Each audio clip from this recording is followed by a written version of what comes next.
जहाज समुद्र के बीच तैरता हुआ दिखाया जाता है। उस जहाज पर एक लड़की एलिजाबेथ खड़ी है जो बड़ी मासूमियत से समुद्री लुटेरों का गीत गा रही होती है। तभी एक आदमी वहां आता है और जल्दी से कहता है, ये मत गाओ, ये समुद्री डाकुओं का इलाका है, उनके मनहूस गीत गाना अच्छा नहीं होता। इतना कहने के कुछ ही पल बाद वहां आता है लेफ्टिनेंट जेम्स, जो समुद्री डाकुओं से सख्त नफरत करता है। वो एलिजाबेथ को घूरते हुए कहता है, हर समुद्री डाकू के लिए सिर्फ एक सजा होती है, मौत। जेम्स की नजरों में लुटेरे इंसान नहीं, दरिंदे होते हैं। उसी वक्त वहां आता है एलिजाबेथ का पिता, जो उस जहाज का गवर्नर होता है। वो गुस्से में कहता है, मेरी बेटी से ऐसे बात मत करो, मैं नहीं चाहता कि उसके दिल में किसी तरह का डर बैठ जाए। गवर्नर और जेम्स वहां से चले जाते हैं और एलिजाबेथ फिर से समंदर की तरफ देखने लगती है, लेकिन तभी उसकी नजर कुछ पर पड़ती है। वो घबराकर चिल्लाती है, कोई है वहाँ, कोई समंदर में गिर गया है। सब लोग दौड़ पड़ते हैं और उस दिशा में देखते हैं। पानी के ऊपर एक बेहोश लड़का तैर रहा होता है। लोग तुरंत उसे खींचकर जहाज पर लाते हैं और यहीं से शुरू होती है एक ऐसी समुद्री रहस्यों और खतरों से भरी कहानी जिसमें हर लहर अपने अंदर एक राज छिपाए बैठी है। उसी वक्त सब लोग चौंक जाते हैं। सामने एक विशाल जहाज आग में जल रहा होता है। हर किसी का ध्यान उसी तरफ चला जाता है। इसी अफरा तफरी में एलिजाबेथ उस बेहोश पड़े लड़के के पास जाती है। वो लड़का धीरे धीरे होश में आता है और एलिजाबेथ मुस्कुराकर कहती है, मेरा नाम एलिजाबेथ है। लड़का कमजोर आवाज में जवाब देता है, मेरा नाम विल टर्नर है। इतना कहकर वो फिर से बेहोश हो जाता है। एलिजाबेथ जब उसके पास झुकती है तो उसे उसकी गर्दन में एक सोने का गोल लॉकेट दिखता है जिस पर समुद्री डाकुओं का निशान बना होता है। उसे समझ जाते देर नहीं लगती, ये लड़का भी उन्हीं लुटेरों में से एक है। लेकिन एलिजाबेथ डर जाती है। वो जानती है कि अगर जेम्स को पता चल गया तो वो विल को जिंदा नहीं छोड़ेगा। इसीलिए वो चुपचाप वो लॉकेट अपने पास रख लेती है और किसी को कुछ नहीं बताती। वक्त बीतता है, कई साल गुजर जाते हैं। अब एलिजाबेथ बड़ी हो चुकी है, लेकिन आज भी उसके पास वही लॉकेट है जो उसे बचपन में विल टर्नर की गर्दन से मिला था। उसने ये राज किसी से कभी साझा नहीं किया। एक दिन उसका पिता, जो कि गवर्नर है, उसे एक खूबसूरत ड्रेस देता है और कहता है, आज रात जश्न है लेफ्टिनेंट जेम्स की तरक्की के मौके पर, तुम्हें भी तैयार होना है और उससे मिलना भी। असल में गवर्नर चाहता है कि एलिजाबेथ की शादी जेम्स से हो जाए। दूसरी ओर हमें दिखाया जाता है विल टर्नर, जो अब एक लोहार ब्लैकस्मिथ बन चुका है। वो गवर्नर के लिए बनाई गई तलवार लेकर उनके घर आता है। वहीं उसकी मुलाकात होती है एलिजाबेथ से। सालों बाद मिलकर दोनों बेहद खुश होते हैं, लेकिन एलिजाबेथ के पिता को ये दोस्ती पसंद नहीं आती। वो उसे वहाँ से ले जाकर जश्न में शामिल कर देता है। उधर समंदर के पार एक और रहस्यमयी किरदार की एंट्री होती है। एक टोपी पहने हुए चालाक मुसाफिर जो अपनी छोटी सी नाव लेकर पोर्ट रॉयल पहुँचता है। वो और कोई नहीं बल्कि जैक स्पैरो है, वो नाम जिसे दुनिया समुद्र का सबसे खतरनाक डाकू कहती है। उसी वक्त एक आदमी जैक स्पैरो के पास आता है और कहता है, यहाँ पोर्ट रॉयल में अपनी नाव बांधने के लिए एक सिल्वर कॉइन देना पड़ता है। जैक मुस्कुराता है, अपनी जेब से 3 सिल्वर कॉइन निकालता है और मजाकिया अंदाज में कहता है, लो 3 ले लो और मेरा नाम भूल जाना। इतना कहकर वो आगे बढ़ जाता है और जहाज की ओर निकल पड़ता है। थोड़ी ही देर में वहाँ 2 सिपाही पहुँचते हैं। उनमें से एक जैक से पूछता है, तुम यहाँ क्या कर रहे हो? जैक बड़ी मासूमियत से जवाब देता है, बस चोरी करने वाला था। सिपाही एक दूसरे की तरफ देखकर हंसते हैं। उन्हें यकीन ही नहीं होता कि कोई इतनी आसानी से ऐसा कह सकता है। अब कैमरा किले के ऊपर जाता है जहाँ एलिजाबेथ और लेफ्टिनेंट जेम्स साथ खड़े हैं। जेम्स एलिजाबेथ से अपने प्यार का इजहार कर रहा होता है, लेकिन एलिजाबेथ की ड्रेस इतनी टाइट होती है कि उसे सांस लेने में तकलीफ होने लगती है। वो अचानक चक्कर खाकर गिर जाती है और किले की ऊंची दीवार से नीचे समंदर में जा गिरती है। जैसे ही वो गिरती है, उसकी गर्दन में लटका हुआ वही सोने का लॉकेट जो समुद्री डाकुओं का निशान लिए हुए था, पानी में डूब जाता है। जैसे ही वो लॉकेट समंदर की गहराइयों में जाता है, पानी के अंदर से एक अजीब सी कंपन और गूंज उठने लगती है, जैसे किसी पुरानी ताकत को उसकी नींद से जगा दिया गया हो। समंदर में एक तेज लहर उठती है जिसकी गूंज चारों ओर फैल जाती है। उसी वक्त जैक स्पैरो ऊपर से देखता है कि एलिजाबेथ पानी में गिर गई है। बिना एक पल घुमाए वो समंदर में छलांग लगा देता है। वो तेजी से तैरकर एलिजाबेथ तक पहुंचता है और उसे कंधे पर उठाकर किनारे ले आता है। वो मुश्किल से होश में आती है। तभी जैक की नजर उसकी गर्दन पर पड़ती है, वहीं सोने का लॉकेट जिस पर बना था समुद्री डाकुओं का निशान। जैक हैरान होकर पूछता है, ये लॉकेट तुम्हारे पास कैसे आया? लेकिन इससे पहले कि एलिजाबेथ कुछ जवाब दे पाती, वहाँ पहुँच जाते हैं जेम्स के सिपाही और एलिजाबेथ के पिता। वे बंदूकें तान कर जैक स्पैरो को घेर लेते हैं। एलिजाबेथ जल्दी से कहती है, रुको, इसने मेरी जान बचाई है, इसे छोड़ दो। लेकिन जेम्स की नजर जैक के हाथ पर जाती है। वहाँ बना होता है समुद्री डाकुओं का निशान। वो गुस्से से कहता है, तू एक पायरेट है और इसके लिए सजा सिर्फ मौत है। जैक मुस्कुराता है और अचानक चालाकी से एलिजाबेथ को पकड़कर उसकी गर्दन पर पिस्तौल रख देता है। अब पीछे हटो वरना तुम्हारी कीमती लेडी का क्या होगा मैं नहीं जानता। सब पीछे हट जाते हैं और जैक उस मौके का फायदा उठाकर तेजी से भाग निकलता है। सिपाही उसका पीछा करते हैं, लेकिन जैक अपनी चालाकी और हिम्मत से सबको धोखा देकर भाग निकलता है। वो पहुँचता है एक लोहार की दुकान में, जहाँ वो अपनी हथकड़ियां काटने की कोशिश करता है। ये दुकान किसी और की नहीं बल्कि विल टर्नर की होती है। थोड़ी देर बाद विल अंदर आता है और जैसे ही उसे जैक दिखता है, दोनों के बीच शुरू हो जाती है एक जबरदस्त तलवारबाजी। तलवारें टकराती हैं, चिंगारियां उड़ती हैं, दोनों ही बेहद माहिर तलवारबाज निकलते हैं। लेकिन तभी सिपाही वहाँ पहुँच जाते हैं। वो जैक को पकड़ लेते हैं और आखिरकार जैक स्पैरो को जेल में डाल दिया जाता है। उसी रात समंदर की गहराइयों से उठती अंधेरी परछाइयां अब पोर्ट रॉयल की ओर बढ़ रही होती हैं। दूर क्षितिज पर दिखाई देता है एक भयावह जहाज जिसका नाम है ब्लैक पर्ल।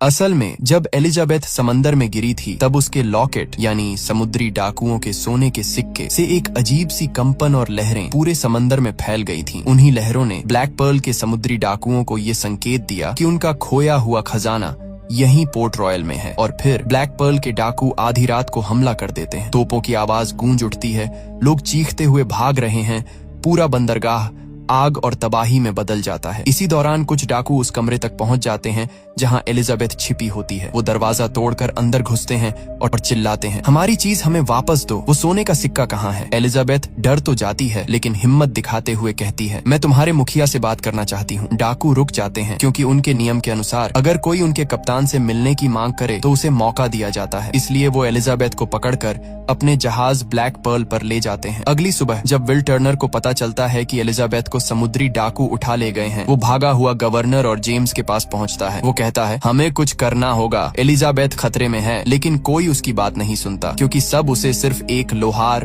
ब्लैकस्मिथ समझते हैं। उसी वक्त एक सिपाही बताता है, कल जेल में बंद जैक स्पैरो ब्लैक पर्ल नाम के जहाज का जिक्र कर रहा था। ये सुनकर विल तुरंत जेल में बंद जैक के पास जाता है। वो कहता है, हमें एलिजाबेथ को बचाना होगा, अगर तुम मेरी मदद करोगे तो मैं तुम्हें यहाँ से आजाद कर दूंगा और तुम्हें एक सुरक्षित जगह तक ले जाऊंगा। जैक मुस्कुराता है, लेकिन जैसे ही उसे पता चलता है कि विल का पूरा नाम विल टर्नर है, वो चौंक उठता है। टर्नर यानी तुम बूटस्ट्रैप टर्नर के बेटे हो? उसे समझ आ जाता है कि ये वही खून है जो कभी समुद्री डाकुओं के दल का हिस्सा था। विल जैक को जेल से निकालता है और दोनों मिलकर पहुंचते हैं एक विशाल जहाज डॉन्टलेस पर। वो उसे चुराने की योजना बनाते हैं, लेकिन तभी जेम्स को पता चल जाता है कि जैक और विल जहाज चुराने वाले हैं। वो अपने सारे सिपाहियों को आदेश देता है, सब के सब तुरंत डॉन्टलेस पर पहुंचो। पर जेम्स नहीं जानता था कि ये सब जैक स्पैरो की एक और चालाकी भरी चाल थी। अब कहानी और भी रोमांचक मोड़ लेती है। जब जेम्स अपने सारे सिपाहियों को डॉन्टलेस पर भेज देता है, तो उसी वक्त जैक स्पैरो और विल टर्नर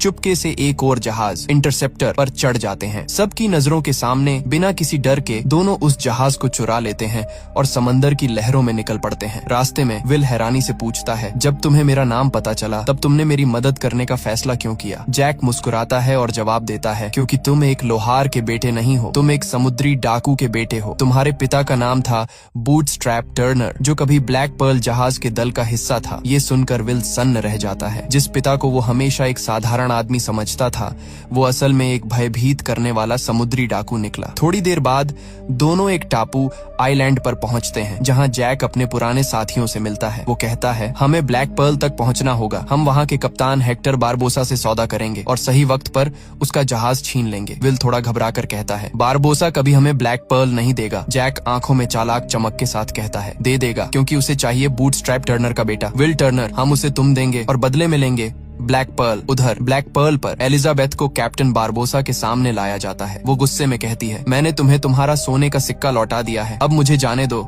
बारबोसा ठंडी मुस्कान के साथ एलिजाबेथ की ओर देखता है और कहता है, ये कोई साधारण सोने का सिक्का नहीं है, ये सिक्का है एजटेक के शापित खजाने का हिस्सा। वो धीरे धीरे आगे बढ़ता है और समझाना शुरू करता है, एक समय था जब 882 सोने के सिक्के एजटेक देवताओं ने कोर्टेस को दिए थे ताकि वो एजटेक लोगों का नरसंहार बंद कर दे। लेकिन उसने वो सिक्के तो ले लिए पर खून खराबा बंद नहीं किया। उसकी इसी लालच और विश्वासघात के कारण देवताओं ने उन सिक्कों पर एक भयानक श्राप लगा दिया। अगर कोई इंसान उन सिक्कों में से एक भी सिक्का चुरा ले तो उसे हमेशा हमेशा के लिए सजा भुगतनी पड़ेगी, दुनिया के अंत तक। बारबोसा आगे कहता है, हम भी उस खजाने के बारे में जानते थे। हमने वो 882 सिक्कों वाला संदूक लूटा और उसके साथ जो भी सोना था सब छीन लिया। हमने उस दौलत को शराब, औरतों और ऐशो आराम में उड़ा दिया, लेकिन फिर भी हमारी भूख कभी खत्म नहीं हुई। उसकी आवाज भारी हो जाती है क्योंकि हम श्रापित हैं। हम मर नहीं सकते, खा नहीं सकते, महसूस नहीं कर सकते। हमारी आत्माएं इस सोने से बंधी हुई हैं। फिर वो एलिजाबेथ की आंखों में देखकर कहता है, और अब इस श्राप से मुक्त होने के लिए हमें सारे 822 सिक्के और उस श्राप को तोड़ने वाला खून चाहिए। और अब जब वो सिक्का तुम्हारे पास है तो तुम्हारा खून ही हमारी आजादी की कुंजी बनेगा। ये सुनते ही एलिजाबेथ घबरा जाती है। वो झट से बारबोसा को चाकू मारती है और वहाँ से भाग निकलती है। लेकिन जैसे ही वो जहाज के बाहर आती है वो स्तब्ध रह जाती है, क्योंकि वहाँ एक भी इंसान नहीं होता। हर तरफ सिर्फ कंकाल, स्केलेटन चलते हुए दिखाई देते हैं। हड्डियां आपस में टकरा रही हैं और चांदनी में उनकी चमक डरावनी रोशनी की तरह फैल रही होती है। एलिजाबेथ की सांसें तेज हो जाती हैं और तभी उसके पीछे से आवाज आती है, कहा था ना हम मरे हुए नहीं हैं। वो मुड़ती है और पीछे खड़ा होता है कैप्टन बारबोसा, जो अब पूरी तरह से कंकाल बन चुका होता है। वो कहता है कि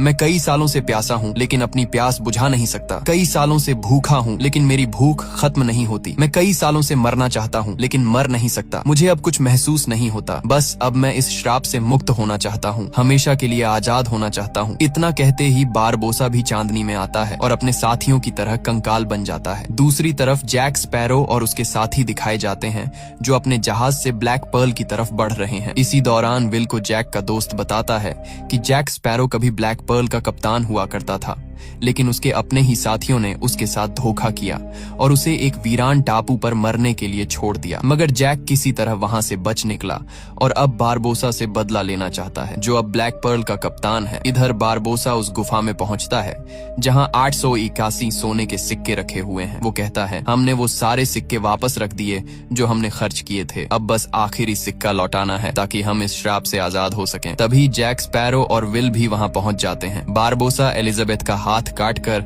उसका खून उस डिब्बे में डालता है जिसमें सिक्के रखे हैं, लेकिन कुछ नहीं होता। श्राप खत्म नहीं होता। बारबोसा समझ जाता है कि एलिजाबेथ बूटस्ट्रैप टर्नर की बेटी नहीं है और गुस्से में उसे थप्पड़ मार देता है, जिससे वो नीचे गिर जाती है। यहाँ बारबोसा और उसके साथियों के बीच बहस शुरू हो जाती है। तभी पानी से विल बाहर निकलता है और चालाकी से एलिजाबेथ और सिक्का लेकर वहां से भाग जाता है, लेकिन बारबोसा के एक साथी जैक स्पैरो को पकड़ लेते हैं। बारबोसा उसके पास आता है और कहता है, मैं ब्लैक पर्ल का असली कप्तान था। तुमने ही मेरे साथ धोखा किया था। खजाना मिलने से पहले ही तुमने मुझे उस सुनसान टापू पर छोड़ दिया था ताकि तुम खुद श्राप से बच सको। लेकिन मैं जानता हूँ कि तुम्हें किसका खून चाहिए। अगर तुम वो खून पाना चाहते हो तो मैं तुम्हें उस इंसान तक ले जा सकता हूँ। तभी बारबोसा का एक साथी आता है और कहता है कि हम इंटरसेप्टर जहाज के करीब पहुँच चुके हैं। वहीं पर एलिजाबेथ और वो लड़का है जिसका खून हमें चाहिए। जैक स्पैरो कहता है, अगर तुम उसे बिना नुकसान पहुँचाए पाना चाहते हो तो मेरे कहे मुताबिक चलो। इस पर बारबोसा जवाब देता है, उसे पकड़ लो। अब वे सब तेजी से इंटरसेप्टर की तरफ बढ़ते हैं, वही जहाज जिस पर एलिजाबेथ और विल मौजूद हैं।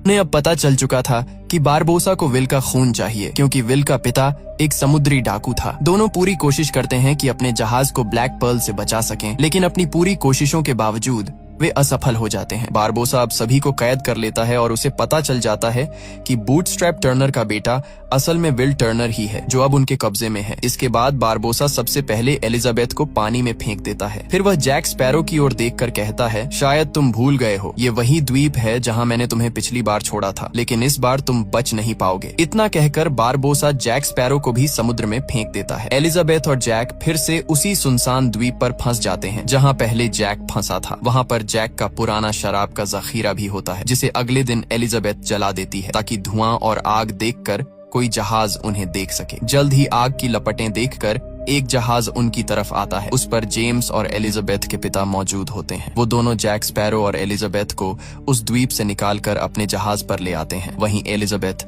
जेम्स से कहती है, हमें ब्लैक पर्ल का पीछा करना चाहिए क्योंकि वहीं पर विल है। लेकिन जेम्स एलिजाबेथ की बात नहीं मानता और कहता है कि हमें अपनी सुरक्षा का ख्याल रखना चाहिए। लेकिन जब एलिजाबेथ यह कहती है, अगर तुम ऐसा करोगे तो मैं तुमसे शादी कर लूंगी, तो जेम्स तुरंत मान जाता है। अब उसका बड़ा जहाज ब्लैक पर्ल का पीछा करना शुरू करता है। कुछ ही देर में वे उस जगह पहुंच जाते हैं जहां ब्लैक पर्ल खड़ा होता है। वहां सारे समुद्री डाकू गुफाओं के अंदर होते हैं जहां सोने चांदी के खजाने और वो शापित सिक्के रखे होते हैं। जैक स्पैरो एक योजना बनाता है। वह जेम्स से कहता है, मैं गुफा के अंदर जाकर बारबोसा से बात करूंगा, तुम अपने जहाज के सैनिकों को तैयार रखना। जैसे ही मैं कहूँ तुम उन समुद्री डाकुओं पर हमला करना जो गुफा से बाहर आएंगे। इसके बाद जैक स्पैरो चुपचाप गुफा के अंदर चला जाता है, जहाँ वह देखता है कि बारबोसा का एक साथी विल टर्नर की गर्दन काटने ही वाला होता है ताकि उनका शाप समाप्त हो सके। जैक तुरंत उसे रोक देता है और कहता है, अगर तुम लोग इस श्राप से मुक्त भी हो गए तो भी बच नहीं पाओगे। बाहर डॉन्टलेस जहाज तुम्हारा इंतजार कर रहा है। शाप से आजाद होते ही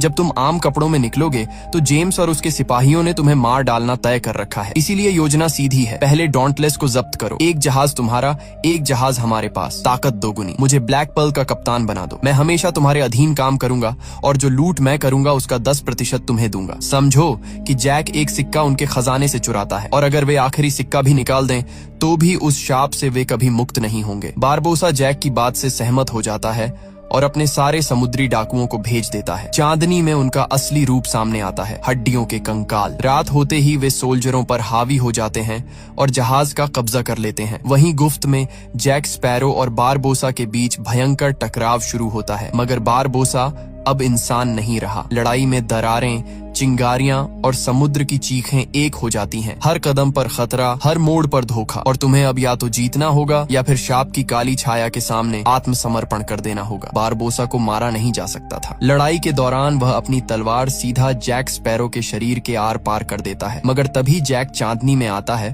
और सबके सामने उसका असली रूप नजर आता है। वह भी कंकाल बन चुका है, क्योंकि उसने भी उस शापित खजाने से एक सिक्का चुरा लिया था, यानी अब वो भी उन्हीं की तरह शापग्रस्त है। जैक अपने खून से सना सिक्का विल की तरफ फेंकता है। विल उसे पकड़ लेता है। तभी एलिजाबेथ वहां पहुंचती है। बारबोसा फिर से बंदूक एलिजाबेथ पर तान देता है, लेकिन तभी गोली चलने की आवाज आती है और यह गोली खुद जैक स्पैरो ने चलाई होती है। वही गोली जो कभी बारबोसा ने जैक को दी थी जब उसे उस सुनसान द्वीप पर छोड़ आया था, और जैक ने कसम खाई थी कि वह उसी गोली से बारबोसा को मारेगा। बारबोसा आखिरी सांसों में कहता है, तुमने ये गोली बर्बाद कर दी जैक। पर विल कहता है, नहीं, ऐसा नहीं है, और वह दोनों सिक्के खून के साथ वापस खजाने के बक्से में डाल देता है। उसी पल शाप टूट जाता है। बारबोसा का दिल धड़कना बंद हो जाता है और वह जमीन पर गिरकर मर जाता है। डॉन्टलेस जहाज पर अब सारे समुद्री डाकू फिर से इंसान बन चुके होते हैं, इसलिए वे हार मान लेते हैं। इसके बाद दृश्य बदलता है। पोर्ट रॉयल में जैक स्पैरो को फांसी दी जा रही होती है। विल यह बर्दाश्त नहीं कर पाता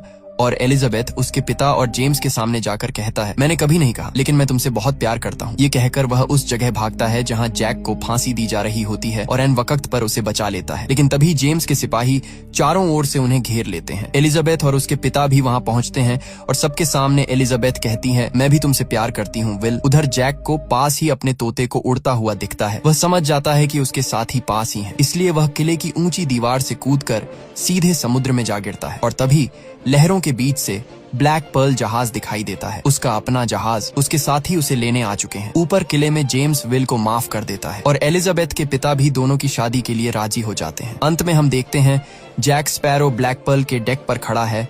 हवा उसके बालों से खेल रही है और उसके साथी उसे फिर से कैप्टन जैक स्पैरो बना देते हैं और यहीं से समुद्र की एक नई दास्तान की शुरुआत होती है।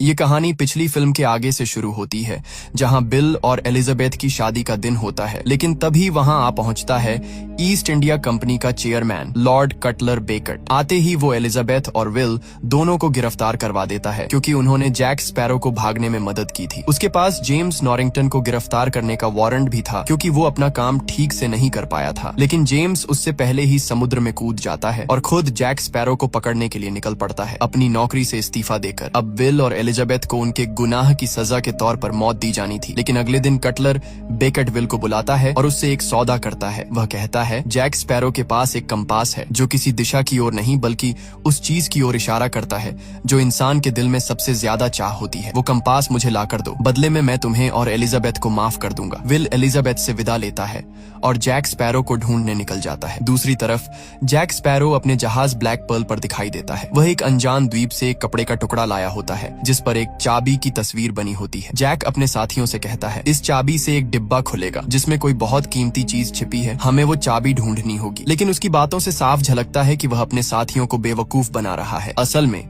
जैक उस चाबी और उस रहस्यमय डिब्बे के बारे में सब कुछ जानता है। रात के सन्नाटे में जैक अपना जादुई कंपास निकालता है, लेकिन इस बार वो सही दिशा नहीं दिखा रहा था, मानो किसी बड़े रहस्य का संकेत दे रहा हो। इसलिए जैक स्पैरो जहाज के नीचे की तरफ जाता है, जहाँ उसे एक पुराना डरावना चेहरा दिखाई देता है। वो कोई और नहीं बल्कि बूटस्ट्रैप टर्नर होता है, यानी विल टर्नर का पिता। और हैरानी की बात ये थी कि वो अब भी जिंदा था। 13 साल पहले बूटस्ट्रैप टर्नर जैक स्पैरो के अधीन काम करता था। जब जैक ब्लैक पर्ल जहाज का कैप्टन था, वो जैक से कहता है, हमारा जहाज बहुत साल पहले समुद्र की गहराइयों में डूब गया था। उस वक्त तुमने समुद्र के राक्षस डेवी जोन्स से एक सौदा किया था। अगर वो तुम्हारा जहाज वापस सतह पर ले आए तो तुम्हें 13 साल तक ब्लैक पर्ल का कप्तान बनने का अधिकार मिलेगा, लेकिन उसके बाद तुम्हें अपनी आत्मा उसे देनी होगी और उसकी जहाज पर उसके गुलाम बनकर काम करना होगा। अब वो 13 साल पूरे हो चुके हैं। बूटस्ट्रैप आगे कहता है, अगर तुमने डेवी जोन्स की गुलामी स्वीकार नहीं की तो वो समुद्र का सबसे भयानक राक्षस क्रैकेन तुम्हारे पीछे भेज देगा और वो तुम्हें और तुम्हारे जहाज ब्लैक पर्ल को समुद्र की गहराइयों में खींच ले जाएगा। बूटस्ट्रैप खुद भी अपनी जान बचाने के लिए डेवी जोन्स के साथ सौदा कर चुका था। वो जैक का हाथ पकड़कर उस पर एक काला निशान बना देता है। इसका मतलब था कि अब डेवी जोन्स हमेशा उसकी लोकेशन जान सकता है और क्रैकेन कभी भी आकर उस पर हमला कर सकता है। ये कहकर बूटस्ट्रैप गायब हो जाता है। जैक अब बुरी तरह डर चुका था। वो अपने साथियों से कहता है, जहाज को तुरंत किसी और दिशा में ले चलो। उसी वक्त बारबोसा का शरारती बंदर, जो अब भी जहाज पर था, जैक की टोपी चुरा लेता है और उसे समुद्र में फेंक देता है। बाद में वो टोपी दूसरे नाविकों को मिलती है, लेकिन जैसे ही उनमें से एक नाविक उसे पहनता है, समुद्र की गहराइयों से क्रैकेन उभर आता है और पलक झपकते ही उनका जहाज निगल जाता है। दूसरी तरफ फोर्ट रॉयल में एलिजाबेथ के पिता उसे चुपके से भागने में मदद कर रहे थे और आखिरकार एलिजाबेथ वहां से भाग निकलती है। उसका एक ही मकसद था, विल तक पहुंचना, ताकि उनकी सजा माफ हो सके। उधर विल एक द्वीप पर ब्लैक पर्ल जहाज को देखता है। जैक स्पैरो उस वक्त समुद्र से दूर था क्योंकि वो क्रैकेन से जान बचा रहा था। विल उस द्वीप की तलाश में निकलता है, लेकिन तभी कुछ आदिवासी उसे पकड़ लेते हैं। ये सब आदिवासी नरभक्षी थे जो इंसानों को ही खा जाते थे। वो विल को अपनी जनजाति के पास ले जाते हैं। वहाँ विल को देखकर झटका लगता है क्योंकि उनका राजा कोई और नहीं बल्कि जैक स्पैरो था। विल हैरान होकर जैक से कहता है, मुझे तुम्हारा कंपास चाहिए। मैं और एलिजाबेथ ने तुम्हें भागने में मदद की थी और अब उसी की वजह से एलिजाबेथ को फांसी दी जाने वाली है। अगर तुम सच में उसे बचाना चाहते हो तो मुझे वो कंपास दे दो। लेकिन जैक चालाकी से मुस्कुराता है और कुछ ऐसा कहता है जो समझ नहीं आता। फिर वो अपने आदमियों को इशारा करता है और विल को कैद में डाल दिया जाता है। वो देखता है कि वहाँ पहले से ही जैक के बाकी साथी भी पिंजरे में बंद हैं, लकड़ी के बने पिंजरों में जो हड्डियों से टंगे हुए थे। वो आदिवासी कहते हैं कि उन्होंने जैक स्पैरो को अपना राजा इसलिए बनाया है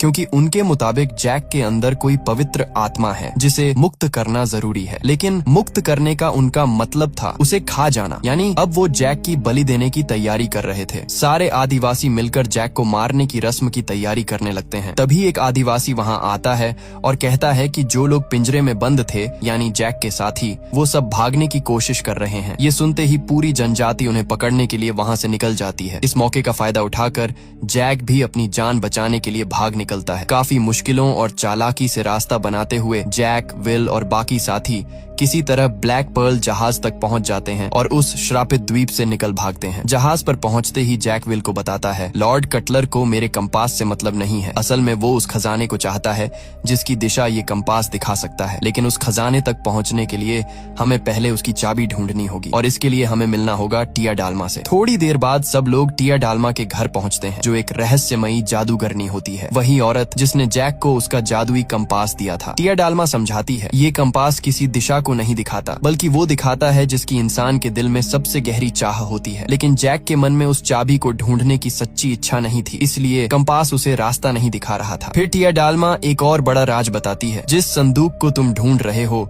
वो कोई साधारण संदूक नहीं है। उसमें डेवी जोन्स का दिल बंद है और उस संदूक की चाबी सिर्फ डेवी जोन्स के पास है। टिया डालमा जैक स्पैरो को एक छोटा सा जार देती है जिसमें मिट्टी भरी होती है। वो मुस्कुराते हुए कहती है, जब तक ये जमीन तुम्हारे पास है, डेवी जोन्स कभी जमीन पर कदम नहीं रख सकता और जब तक वो जमीन पर नहीं आ सकता तुम सुरक्षित रहोगे। साथ ही वो डेवी जोन्स के जहाज दी फ्लाइंग डचमैन की लोकेशन भी बता देती है। जैक और उसकी टोली उस जगह की तरफ निकल पड़ते हैं। वहाँ पहुंचकर विल देखता है कि एक टूटा फूटा जहाज पानी की सतह पर तैर रहा है। विल कहता है, मैं उस जहाज पर जाऊंगा और किसी भी हाल में वो चाबी ढूंढ निकालूंगा। जैक मुस्कुराकर कहता है, अगर तुम पकड़े गए तो बस ये कहना कि जैक स्पैरो ने तुम्हें अपना कर्ज चुकाने के लिए भेजा है। विल उस जहाज की ओर बढ़ता है, लेकिन तभी समुद्र की गहराइयों से असल जहाज ऊपर आता है। वो था फ्लाइंग डचमैन। उस जहाज पर अजीबो गरीब समुद्री जीव जैसे लोग सवार थे, आधे इंसान आधे समुद्री राक्षस। वो विल को पकड़ लेते हैं और उसे डेवी जोन्स के सामने लाते हैं। डेवी जोन्स इंसान नहीं था, उसका चेहरा ऑक्टोपस की तरह था और उसकी आवाज भारी भारी लेकिन इंसानी थी। विल हिम्मत जुटाकर कहता है, जैक स्पैरो ने मुझे भेजा है उसका कर्ज चुकाने के लिए। डेवी जोन्स टेलीस्कोप निकालकर दूर देखता है। वो देखता है कि ब्लैक पर्ल जहाज पर जैक भी उसी की तरफ देख रहा है। अगले ही पल डेवी जोन्स अचानक ब्लैक पर्ल पर प्रकट हो जाता है, यानी उसके पास टेलीपोर्ट करने जैसी रहस्यमयी शक्तियां थीं। वो जैक से कहता है, हमारे वादे के मुताबिक अब तुम्हें मेरे लिए काम करना होगा। 13 साल पहले जो समझौता हुआ था आज उसका वक्त पूरा हो चुका है जैक स्पैरो। डेवी जोन्स गुस्से भरे स्वर में कहता है, अब तुम्हारा वक्त खत्म हो चुका है जैक स्पैरो। जैक हंसते हुए जवाब देता है, मेरी कीमत बहुत ऊंची है। डेवी जोन्स मुस्कुराकर कहता है, हाँ तुम्हारी कीमत बहुत ऊंची है जैक स्पैरो। तुम्हारी एक आत्मा की कीमत 100 लोगों के बराबर है। तुम पहले ही एक इंसान विल टर्नर मुझे भेज चुके हो। अब बाकी 99 लोगों को मेरे हवाले करो, उसके बाद तुम आजाद हो जाओगे। जैक तुरंत हाँ कर देता है, ठीक है मैं तैयार हूँ। डेवी जोन्स उसका हाथ पकड़ता है और उसके हाथ पर बना काला निशान मिटा देता है, वही निशान जिससे क्रैकेन कभी भी उसे ढूंढ सकता था। डेवी जोन्स कहता है, तुम्हारे पास 3 दिन है। इन 3 दिनों में मुझे 99 और लोग चाहिए। इसके बाद जैक अपने साथियों के साथ एक नए द्वीप पर पहुंचता है। वहाँ वो लोगों को धोखा देकर डेवी जोन्स के हवाले करने की कोशिश करता है, लेकिन उसे मुश्किल से 4 लोग ही मिलते हैं। उसी दौरान वहाँ जेम्स नॉरिंगटन भी आता है, जो खास तौर पर जैक को पकड़ने के लिए आया था। वो जैक पर बंदूक तान देता है, लेकिन जैक के साथी समय रहते उसे बचा लेते हैं। जैसे ही जैक अपने जहाज पर चढ़ने लगता है, पीछे से एलिजाबेथ आती है। वो अब यहाँ एक नई पहचान के साथ रह रही थी। वो गुस्से में कहती है, विल तुम्हें ढूंढने यहाँ आया था, बताओ वो अब कहाँ है। जैक गंभीर होकर कहता है, वो डेवी जोन्स के जहाज डचमैन पर है। अगर तुम सच में उसे बचाना चाहती हो तो तुम्हें वो संदूक ढूंढना होगा जिसमें डेवी जोन्स का दिल है। इसके बाद जैक चतुराई से अपना कंपास निकालता है और कहता है, ये कंपास उसी चीज की दिशा दिखाता है जो तुम्हारे दिल के सबसे करीब होती है। विल तुम्हारे लिए सबसे कीमती है, इसलिए इसे तुम रखो। जैक वो कंपास एलिजाबेथ को दे देता है। अब विल तक पहुंचने और उसे बचाने के लिए एलिजाबेथ को उस डेड मैन चेस्ट को ढूंढना होगा जिसमें डेवी जोन्स का दिल बंद है। जैसे ही जैक स्पैरो कंपास एलिजाबेथ के हाथ में रखता है, वो तुरंत दिशा दिखाने लगता है, यानी अब कंपास ने उन्हें सही रास्ता बता दिया था। अब एलिजाबेथ, जैक, जेम्स नॉरिंगटन और जैक के बाकी साथी मिलकर उस दिशा में निकल पड़ते हैं। वो यात्रा जो उन्हें डेवी जोन्स के दिल वाले संदूक तक ले जाने वाली थी। दूसरी तरफ डेवी जोन्स के जहाज फ्लाइंग डचमैन पर विल की मुलाकात अपने पिता बूटस्ट्रैप टर्नर से होती है। विल हैरानी से कहता है, पिता आप जिंदा हैं? बूटस्ट्रैप थके हुए स्वर में कहता है, मैं जिंदा नहीं हूँ बेटे, बस डेवी जोन्स का गुलाम हूँ। विल कहता है, मैं यहाँ उस चाबी को ढूंढने आया हूँ जो डेवी जोन्स के दिल वाले संदूक को खोलती है। बूटस्ट्रैप सिर हिलाता है, मुझे उसके बारे में कुछ नहीं पता। तभी पीछे से एक अजीब सी परछाई आगे बढ़ती है। वो एक समुद्री जीव था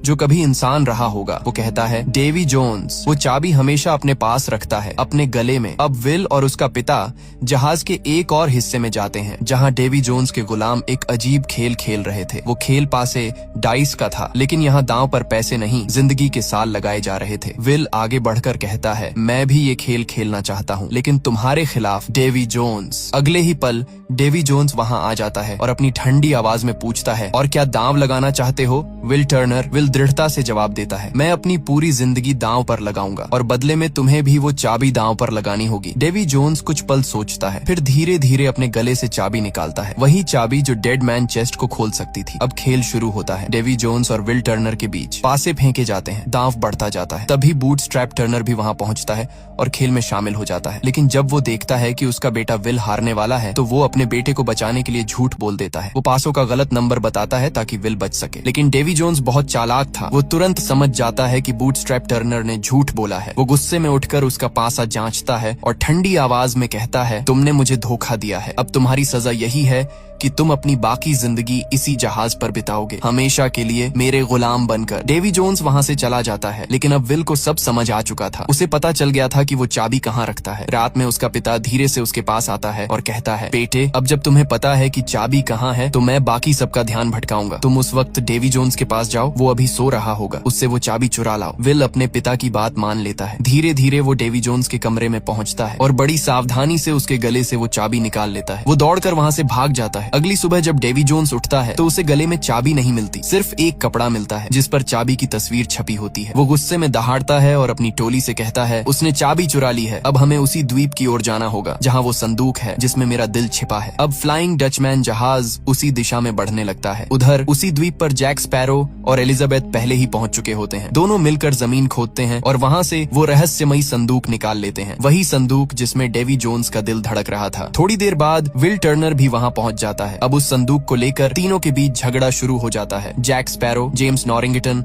और विल टर्नर तीनों उसे अपने लिए चाहते थे। जेम्स चाहता था कि वो संदूक लॉर्ड कटलर बेकेट को दे दे ताकि उसे अपनी पुरानी नौकरी और इज्जत वापस मिल सके। विल चाहता था कि वो संदूक हासिल कर अपने पिता को डेवी जोन्स की गुलामी से आजाद कर सके। जैक स्पैरो ये सब इसलिए चाहता था ताकि वो डेवी जोन्स को वो चीज देकर आजाद आदमी बन सके और फिर बिना किसी डर के खुले समुद्रों में आजादी से घूम सके। लेकिन तभी शुरू होती है एक जबरदस्त तलवारबाजी की लड़ाई जैक, विल और जेम्स तीनों के बीच। लड़ते लड़ते वे एक चर्च तक पहुंच जाते हैं। तभी चर्च की घंटियां बजने लगती हैं और उसी आवाज से डेवी जोन्स के गुलाम वहां पहुंच जाते हैं। ये देखते ही एलिजाबेथ और उसके साथी छाती चेस्ट लेकर भागने लगते हैं, लेकिन कुछ ही देर में वो छाती एक पेड़ से टकराकर नीचे गिर जाती है। तभी डेवी जोन्स का एक गुलाम उसे उठाकर भाग जाता है, लेकिन जैक स्पैरो की नजर उस पर पड़ जाती है। वो तुरंत पीछे से आता है और उसे गिरा देता है। अब जैक खुद वो छाती लेकर भागता है और अंदर से डेवी जोन्स का दिल निकालकर एक जार में बंद कर देता है। उसी वक्त पीछे से एक गुलाम उस पर हमला कर देता है। जैक उससे भिड़ जाता है,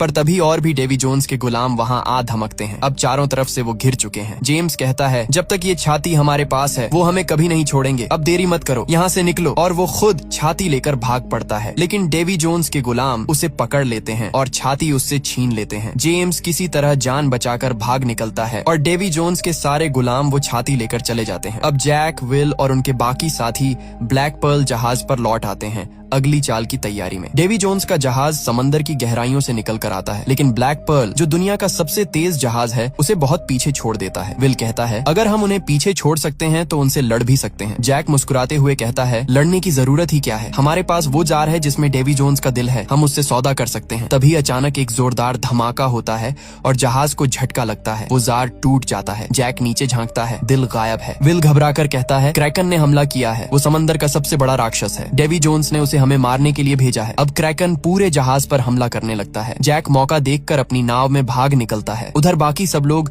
शराब और बारूद भर भर के एक बड़े जार में डालते हैं ताकि धमाका करके क्रैकन को उड़ाया जा सके, लेकिन क्रैकन लगातार ब्लैक पर्ल को समंदर में डुबो रहा था। तभी जैक वापस आता है और अपनी बंदूक उठाकर उस बारूद वाले जार पर गोली चला देता है। एक जबरदस्त धमाका होता है और क्रैकन बुरी तरह जख्मी हो जाता है। जैक सबको चिल्लाकर कहता है, जहाज छोड़ दो, वो फिर हमला करेगा। सभी भागने की तैयारी करते हैं। तभी एलिजाबेथ जैक के पास आती है, मुस्कुराती है और कहती है, वापस आने के लिए शुक्रिया। लेकिन जैसे ही जैक कुछ बोलता है, एलिजाबेथ अचानक उसकी कलाई को एक खंभे से हथकड़ी से बांध देती है। जैक हैरान रह जाता है। एलिजाबेथ जानती थी जैक के हाथ पर ब्लैक मार्क दोबारा उभर आया था और क्रैकन सिर्फ जैक स्पैरो की जान लेने आया था। बाकी सब लोग वहां से भाग निकलते हैं और जैक वो अकेला रह जाता है अपने भाग्य से मिलने के लिए। अब क्रैकन जैक के बिल्कुल सामने होता है, लेकिन भागने के बजाय जैक अपनी तलवार निकालता है और सीधे क्रैकन के मुंह में कूद पड़ता है। क्रैकन जोर से दहाड़ता है और ब्लैक पर्ल को पूरी तरह समंदर की गहराइयों में खींच लेता है। दूर से ये सब नजारा डेवी जोन्स खुद देख रहा होता है। जब वो जाकर अपना संदूक खोलता है तो देखता है कि दिल गायब है। वो गुस्से और दर्द से चिल्ला उठता है। उधर पोर्ट रॉयल में जेम्स लॉर्ड कटलर बेकेट के पास पहुंचता है और डेवी जोन्स का दिल उसे सौंप देता है। वो कहता है, अब आप डेवी जोन्स को नियंत्रित कर सकते हैं, वो वही करेगा जो आप चाहेंगे। इसके बदले जेम्स को उसकी नौकरी और इज्जत दोबारा मिल जाती है। दूसरी ओर एलिजाबेथ, विल और जैक के बाकी साथी टिया डाल्मा के पास बैठे उदास नजर आते हैं। सबका एक ही अफसोस है, काश हम जैक को वापस ला पाते। तब टिया डाल्मा कहती है, अगर तुम सब चाहो तो क्या तुम धरती के आखिरी छोर तक जाने को तैयार हो